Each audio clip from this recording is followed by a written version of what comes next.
Tranquility Base here. The Eagle has landed. Way back in the 90s, my ex-brother-in-law, myself, we sat down to try and come up with something that represented man's achievement for the millennium coming up. So we sat and looked at quite a number of things, one of them being religion, war, and etc. And we ended up deciding on space. The reason for space is that at some point in your life you'll come in contact with something that had been developed at that point for the space age. Even if you went into hospital, there was various components in that you'll find in a hospital that have been produced for the space age. So what was the most important thing for the space age? And that was landing on the moon.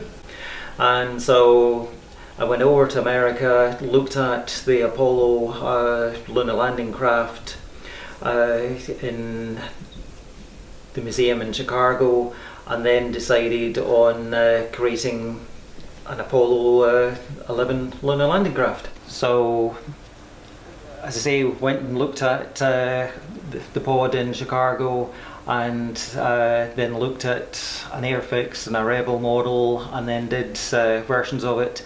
And I didn't want it to look like an Airfix model with all the bits and pieces on it, so it was to look like a sculpture. So stripped it back down so that the ladder's not on it, the antennas are not on it, etc. And then for the glass, I always want the glass to be an integral part of the table, the design.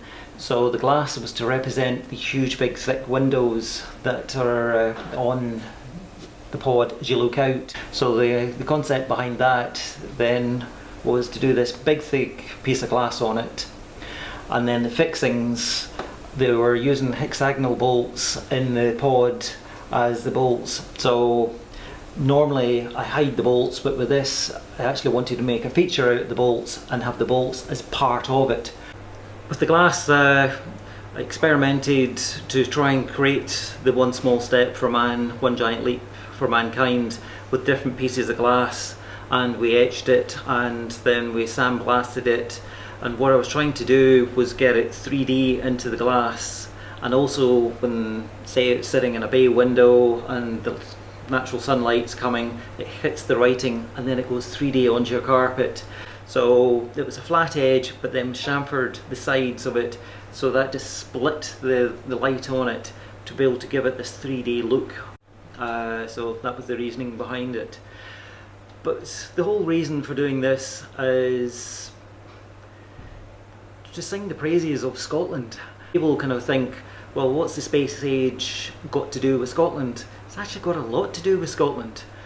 For one reason, Neil Armstrong with all his Scottish connections, and then it turns out Buzz Aldrin also has Scottish connections. In 1614, John Napier came up with the mathematical models that were used for the landing on the moon.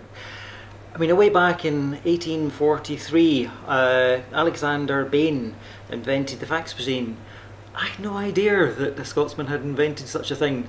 And for the space mission, fax machines back then were very much part and parcel of the way we communicated.